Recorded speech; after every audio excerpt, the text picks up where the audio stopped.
I mean, she literally had a physical temper tantrum in the kitchen where she threw something down, and I was just like, I think we got a little preview of a baby hurricane.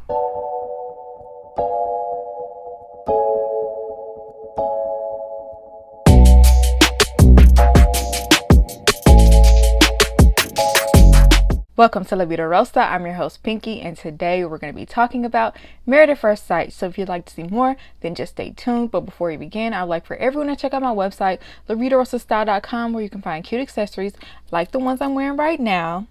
Like, comment, and subscribe. Without further ado, let's get into this video. Okay, y'all, I know I'm wearing a headband and I ain't got no hair hardly, but let me do this. This is the way I was feeling today, so just go with it. So we know this episode that the couples moved into their apartments. Did they give them like a cheaper honeymoon to give them nicer apartments? Because I think these are the nicest apartments that we've ever seen on this show. Like, I really was not expecting that. It does seem like the beds are still tiny, but the apartment itself seems like spacious. And I mean, look at the view. I mean, I would not be mad at these apartments at all. I thought Mirla would have been a little bit more critical, but looking at her apartment, this is an upgrade, so that's why. The only thing is, were there two rooms, like two bedrooms? Because I only remember seeing one. Regardless, I feel like it's just, you know, nice overall. I just wanted to say that. So let's just go ahead and get started with Brett and Ryan. Y'all already know I don't really be having too much to say about Brett and Ryan. Ryan really gives me the living dead when he speaks. It's just very much monotone. He gives at the very most 10%. Brett very gladly gives the other 90%, and it's kind of like not even draining to watch. It's just like very like filler. They're like a filler couple in a way. You know, I wish the best to everybody, but if they didn't make it, I would not be heartbroken. But you know what? At least they're dog lovers. At least you got that part right, experts. Yeah, they went to visit each other's apartments. Hers was colorful. His was 12 shades of brown. She said that, and I'm looking around my room seeing like 12 shades of brown. I mean, y'all, my room is brown on brown on brown. I like that color. It's very neutral. It's, you know, I like this. But at least it's not like boring brown.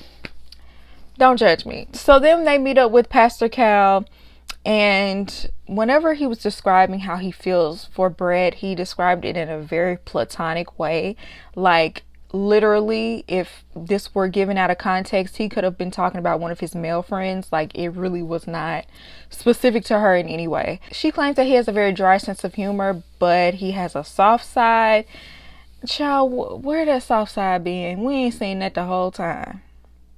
The outdoors thing came up again, blah, blah, blah. I think the politics conversation would have been a more appropriate thing to discuss while you have an expert sitting there, but that's just me. They claim to be affectionate with one another, but Pastor Cal was like, you know, have you guys discussed your feelings? They haven't. She says she has a crush on him and starts blushing. Oh, she has all the feels. And he very unconvincingly says that he feels like they could fall in love one day.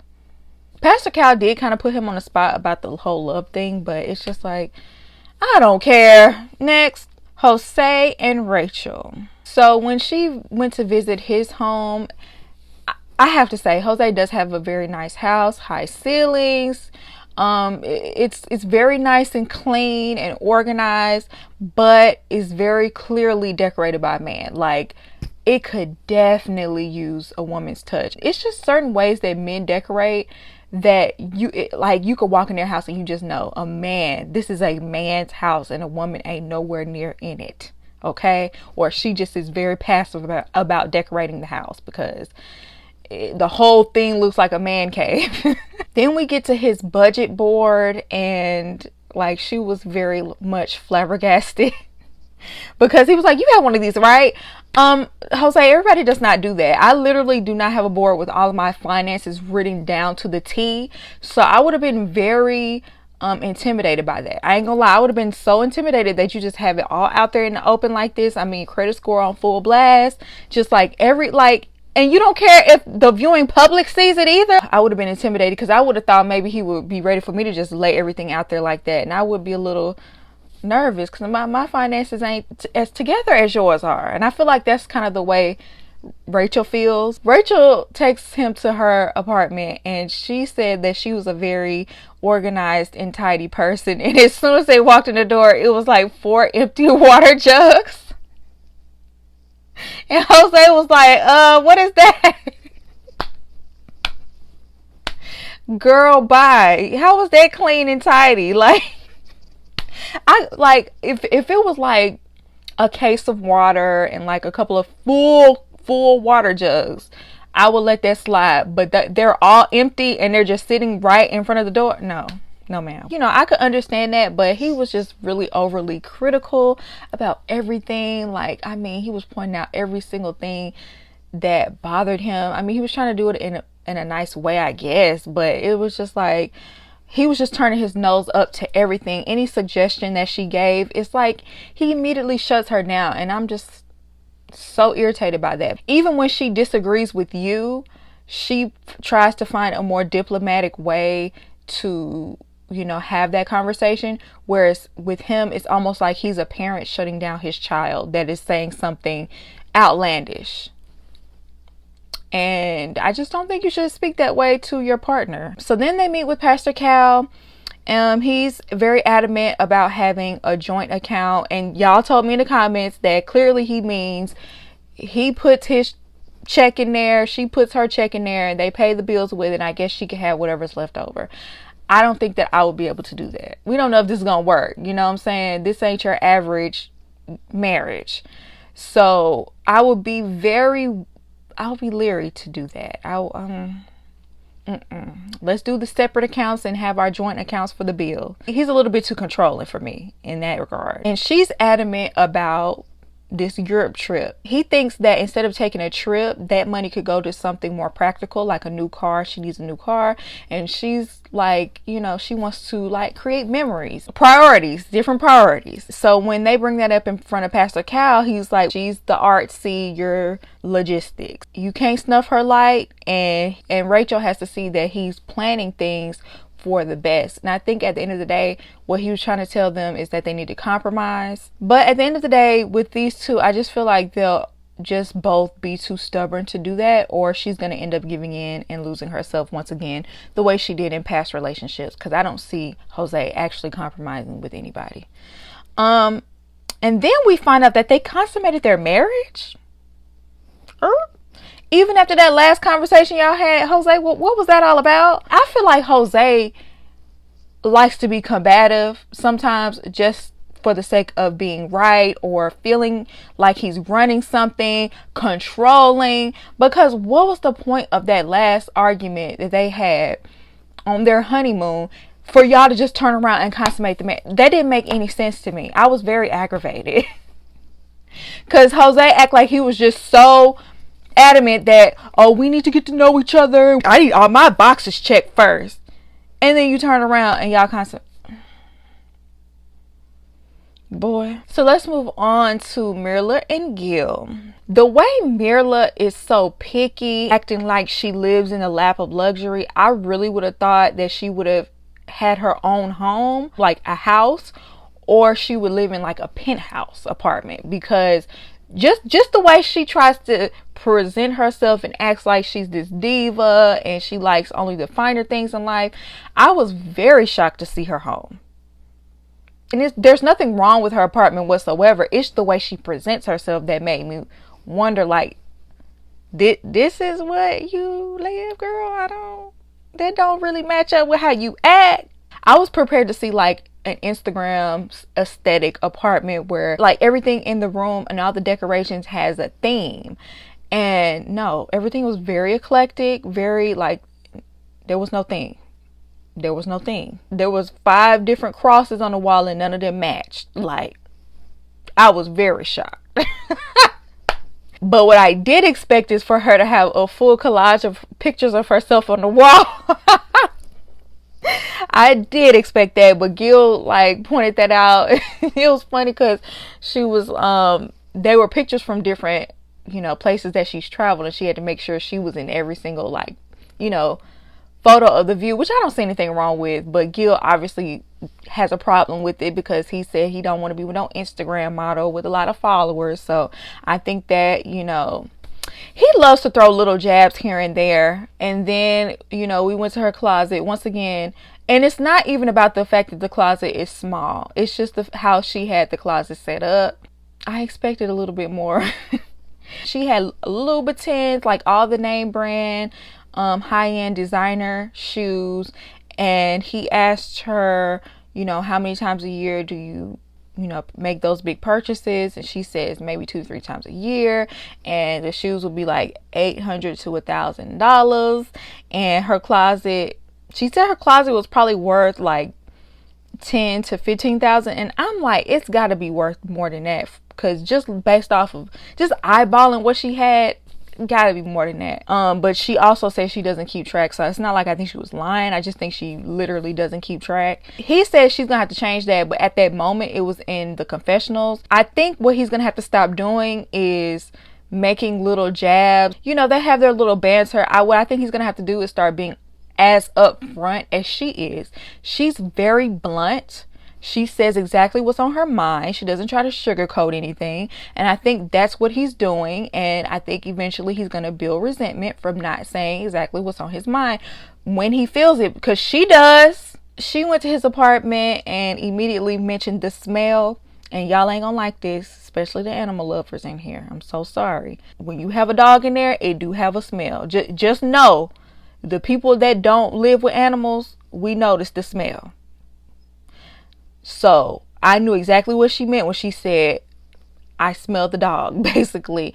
And she just, what she really doesn't like about dogs is, like, you know, the hair and the slobber gets everywhere. But looking at the dog, at least the dog is trained. Like when the dog ran up to her, he did, you know, tell the dog to go sit. And on Unfiltered, he did say that he said he feels the same way as Mirla, that dogs shouldn't jump up on the couch. The dog's not allowed in the kitchen or in his bedroom or on his bed. So I can respect that. At least, like, she doesn't have to worry about the dog in personal spaces. So he literally had to make Mirla come over and meet the dog. He's like, oh, put your hand out. She put out a finger. She put out a finger. He was like, no, put your hand out. And then he ended up kissing the dog, or he kissed the dog, and then the dog licked him in the face. She was like, you be kissing the dog? He was like, well, the dog kisses me. It's just like, y'all, I'm sorry. I can't do that. I can't do it. So later on, they met with Pastor Cal. So they get to finances. So they bring up finances once again and how much she spends on designer shoes and things like that. And he thinks it's way too much, and she should limit the things that she buys, and she's not willing to shop less. And Pastor Cal brought up the fact that, you know, this is single versus married activities. And he's like, well, you don't have to discuss every little purchase, but when you purchase something that's like $1,000 and up, discuss it with your partner. And I'm just like, y'all, if she has the disposable income and she's contributing to the household, the bills and things like that, and she still saves money, what is the problem with her making those purchases? I really don't get it. I just feel like if she was matched with someone who was on that same page or made as much money as she did, I don't feel like this would be an issue. So then we get to intimacy. He says that they touch and cuddle, but they still haven't kissed. And Pastor Cal asked, well, do you want to consummate your marriage? And she said, I do eventually. And he just said, I do. Not eventually, I do. And she also says that kissing right now is outside of her comfort zone because she usually takes her time to get to know someone before she goes there. He claims that he doesn't want to force her to do anything, but he also gave her the ultimatum of, you know, she needs to kiss him before decision day or he's for sure gonna say no. And I just feel like this is something that you can't push on anybody. This is something that you can't rush. But I also understand you wanting to at least kiss your wife, especially if y'all are both attracted to one another. There have been couples that held off on consummating their marriage and they made it, but I don't know if the couples that hadn't kissed each other the whole time, I don't know if they made it. I feel like that's something significant in a situation like this. So I think Mirla should open herself up to at least like a peck. You know what I'm saying? You don't have to go full out. You don't have to grab the back of your head or nothing. But I feel like, you know, loosen up a little bit. And maybe you can get in a mood to where you want to kiss him. Zach and Michaela. So it was all good when they first met up with each other again. He surprised her at her apartment with flowers. And, you know, it was a beautiful reunion. They were both super excited to see each other.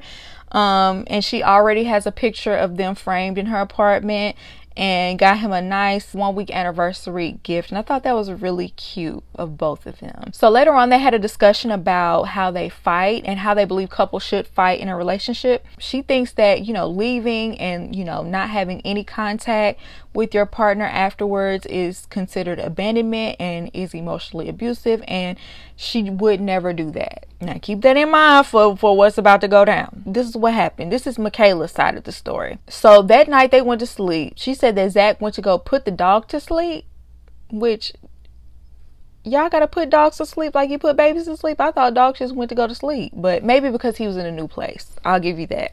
So he went to go put the dog to sleep, and the next thing you know, when she woke up the next morning, Zach was gone with the dog, and she didn't know where he was. She called him, texted him. He did not answer. So she was really frustrated because, I mean, she literally had a physical temper tantrum in the kitchen where she threw something down. And I was just like, I think we got a little preview of a baby hurricane.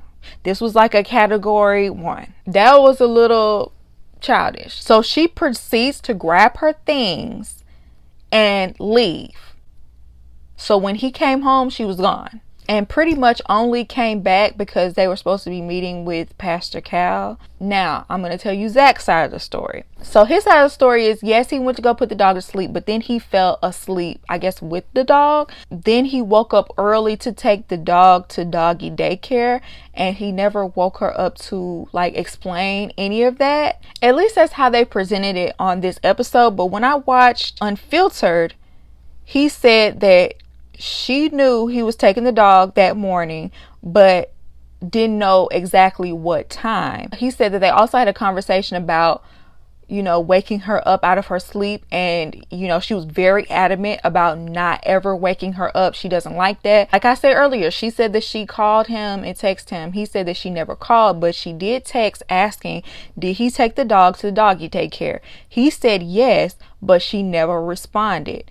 And so that's when she, you know, moved out. So now it's like a he say versus she say situation, because she claims she didn't know that he was going to do that, but he said that he told her. That's where we are with that. So now they're supposed to be meeting up with Pastor Cal. She's only there because of this meeting, and he, you know, is feeling that she's feeling very standoffish and all the tension. Now, he does apologize, but it does come off as very nonchalant because he doesn't see what the big deal is. Meanwhile, she feels like what he did was intentional. And I'm like, intentional in what way? You think he intentionally is trying to, what, hurt your feelings? Like, I didn't understand what she meant by that. He also brought up the fact, like, okay, why would you leave? You thought I was going to be gone forever? Like, you thought I was never coming back? And girl, seriously, did you really think he was never coming back? All his stuff was in the house. Like, you really thought he was never coming back? He said that, you know, he wasn't gone forever. He came back that same morning, and he said he came back by a certain time, and she called him a whole lie. So, you know, like I said, they are literally like bumping heads. It's two different stories. I don't know who to believe. I'm leaning towards Zach, but I don't know. So Pastor Cal comes in and sees that they're sitting on opposite ends of the couch. Clearly there's some conflict there. So Zach is trying to explain to her that his feelings have not changed towards her, and she makes a face like, you know, don't believe him, I guess.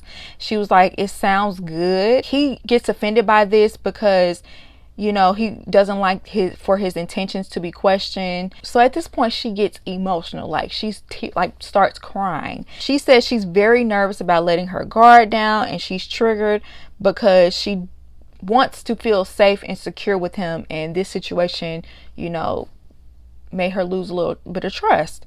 And, you know, he tries to get closer with her to try to, you know, I guess, you know, find some common ground. And when he touches her, she like, ugh, like, don't touch me. And then that was a very, very awkward moment, because she's sending mixed messages, low key, like, I want somebody to take care of me, but when I try to get closer to you, you recoil. And Pastor Cal's like, she definitely wants you to touch her, and she agrees. But then why did you do that? It was like the weirdest thing to me. Then her father comes up. Clearly she's still grieving from the loss of her father, and had not healed from a feeling of abandonment after he passed. Like, she felt abandoned, and clearly that's something that she's carrying into this relationship. And he wants to be there for her, but she's fighting and pushing him away. So with all that being said, let me say this. I feel like both people did wrong in this situation. I feel like Zach should have let her know exactly what happened. Like, because you sleeping elsewhere other than the bed that night, and I wake up and you're gone. I should have gotten at least like 5 or 6 text messages, whether I text you back or not. Let me know I fell asleep in the other bedroom, yada yada yada. This is what happened. Break everything down to me by the time I wake up and I read it, because I understand not wanting to be woken up. Maybe she had things to do that day. Fine. Tell her everything that happened. He needed to be more communicative than he was. He felt like that was enough. Clearly it wasn't. Okay, you need to communicate better, and like Gil said on Unfiltered, maybe over communicate, because this is a situation where y'all don't know each other. Y'all are strangers. Y'all probably communicate in different ways. She doesn't know you to know what you mean, or that you mean well, or that your intentions are not shady. She don't know you like that, so you have to prove it. Show and prove, right? So yes, in that way, that's what he should have done. But Michaela 1000% overreacted by moving out. It was also very hypocritical after the conversation that they had earlier. That was just straight up childish. Like, even her behavior in that kitchen, and then the conversation that they were having, she was not trying to hear him out whatsoever. It seemed like Zach was the only one trying to resolve this, whereas she was just mad and wanted to, you know, kind of like hold that over his head, instead of like really trying to see where he was coming from and possibly mending the situation. So at the end of the day, it's clear as day, I don't think Michaela was ready to be married. I think she has a lot of maturing to do, a lot of healing to do. No, Zach is not perfect. Like I said, I feel like he was wrong at some point in this situation. That was a whole telenovela, y'all. Oh my goodness. That was so dramatic for no reason. Johnny and Bao. Johnny getting on my last nerve. Yep, I hate to say it, because Johnny has been my favorite so far. He's team too much. So when we first see Bao and Johnny, he is recording her asleep on the plane snoring and laughing at her snoring, even after she already told you that is a big insecurity of hers. It makes her feel unattractive, and she doesn't like it when you do that. You antagonize her. I mean, I don't know if she saw it. I don't know if she saw the video of you doing that, but it's on TV. So it just feels like you're antagonizing her at this point. And that immediately turned me off to him. Like, that was a jerk move to me. Why would you do that? Especially someone as sensitive as you. Now, you said you were insecure about your body and how frail you are. What if she were to film you with your shirt off, laughing? Ah, ha, ha, look how skinny you are. Ha, ha, ha. You will probably go somewhere and cry about it. So he already started off on the wrong foot with me. So they go in their apartment. She immediately is, examining everything and like being hypercritical, which can be very annoying. But he was saying that she is pretty much taking the fun out of everything y'all do, but you literally do the same thing, but you do it by criticizing her. Then they have the conversation about showering before bed. Not sure why she can't just compromise and just shower before bed, because I mean, honestly, that's just good hygiene. Why would you want to put your dirty body in a supposedly clean bed with clean sheets, especially in the bed with someone else who has showered? That's where I can agree with him, and I don't understand why is this even an argument. After they had that back and forth, she basically, said, I said what I said, like, I'm not taking a shower, that's not what I do. He dropped the bomb that he was going to stay at his place for the next couple of days. His reasoning was the honeymoon was emotionally draining and he needed a break. And it's like, you cannot check out of your marriage just because it gets tough or because you need a break. You sleep on the couch or you sleep in the next room if you have one, but leaving definitely should not be an option right now. Who do you think you are, Zach, who was married to Mindy a couple of seasons ago? That is not an option. Are you crazy? The only men who have done that on the show were the trash ones. I'm sorry.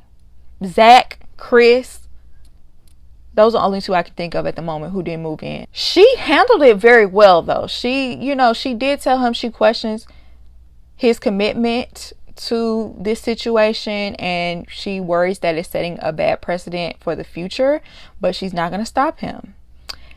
And yeah, she handled that way better than me, because I would have told him, well, don't come back. Hit the road, Jack. Because you think this our first night? Are you crazy? So after a couple of days of him not living with his wife, I mean, did they have any sort of communication at that time? I don't know. He realized he was overthinking and blowing up small issues, and he came home. So then they meet up with Pastor Cal, and oh my God. That's when she explains that she always had a crush on him, but she was never on his radar. And when she said at that time, that's when it hit me. He never liked her in that way. And I feel like he still views her in the same way that he viewed her before. That's why he's so hypercritical of her. I think if he was more attracted to her, like, and I'm not just talking about physically, because I believe him when he's attracted to her physically. I mean, like, personality wise, if he was more attracted to her, I don't think that he would be criticizing every little thing about her. I just don't, because it's everything. She can't do nothing, and we're gonna get to it, but she can't do nothing. It's everything. That's a problem. So we bring up the snoring once again, and she said him teasing her and minimizing her feelings made her feel unattractive and like he rejected her. She feels like she is the main one initiating physical touch, and he said that he feels like he does, and Pastor Cal tries to tell him, you're only seeing things from your perspective. You don't ever see how she feels. It's always your feelings that come first. You're not even hearing her because you're worried about how you think the situation looks, not how it is. Because he's selfish. Let's just be real. So he begins to say why he's not attracted to her, and he hesitates. Pastor Cal asks her, would you like to know why he's not attracted to you? She says yes. He doesn't like it when she gets excited about things because it reminds him of a child, because she gets so giddy and giggly like a little kid, and oh yay, I'm excited. And I just knew he couldn't be serious when he had 2 lightsabers in his room and they literally had a whole lightsaber fight. And she comes up to him with her lips poked out for a kiss, and he thinks that's childish, but I'm like, what couple don't do that? Especially when the woman is like shorter, and she, like, who doesn't do that? That is not childish. That's what couples do. You're really looking for any and every reason to not like this woman or for this not to work, because none of that makes sense. You don't like the fact that she's excited when she's around you, or she's being herself when she's around you, when literally that's what you asked her to do on the honeymoon, to be present and in the moment, and don't hold back, be your true self, be vulnerable, whatever. And she does it, and this is how you respond. He says that all of that is a turn up to him, and when they kiss, he feels like it's more of a friendly kiss. It's not a hot and spicy kiss. Pastor Cal tells him This is something that you're either going to have to adjust to or accept, but you cannot run because you're married. I think Pastor Count knew it was an excuse. That's why he said that too. He basically was telling him that you need to look at her as a grown woman. Yeah, that's how you perceive it when she does those things, but she is a grown woman. And so just because you perceive it that way, that doesn't mean she's actually acting like a child. This is a Johnny issue, not a Bao issue, because Bao felt like, you know, now she can't be herself. She doesn't really show that side of herself to everybody. She was trying to, be herself around him. And, now she feels like he's disgusted with how she expresses joy. And once again, he explained to her, this is a Johnny issue. And Johnny, you gonna have to work on this because y'all are married now. To be fair, let me add this in because I did watch Unfiltered. Johnny's side of the story is, he feels like Bo puts on a front in front of other people and like in front of the camera because she wants to keep up a certain image. So the Bao that we see is not the real Bao, is what he's trying to say. He doesn't feel like that's the real her when other people are around. He said he's willing to be completely honest, whether people like it or not. I can respect that. Because it did turn me off. At least he's being real though. If what he's saying is true, I can respect him being honest regardless of how it comes off. And if Bao is being fake in front of other people, then I can understand why he has an issue. I would rather him have said that than say, oh, I'm not attracted to you because you get too excited. See, Johnny, you claim you being real, you claim you being honest, but if that's how you really feel, if you really feel like she's being fake in front of other people, that's the thing you need to call out. That would have been much more helpful than you just making up something. And maybe you really feel that way, but you sound silly. Oh, y'all, that's it. I can't take any more tonight. Let me know what you guys think down in the comments. Do you agree with me? Do you not agree with me? I especially want to hear what y'all have to think about the Zach and Michaela situation and the Johnny and Bao situation, because y'all, it is the days of our lives. Okay, I need to know what y'all are thinking. Do you agree with me? Do you not agree with me? I hope you enjoyed this video, and I will see you in my next one. Peace.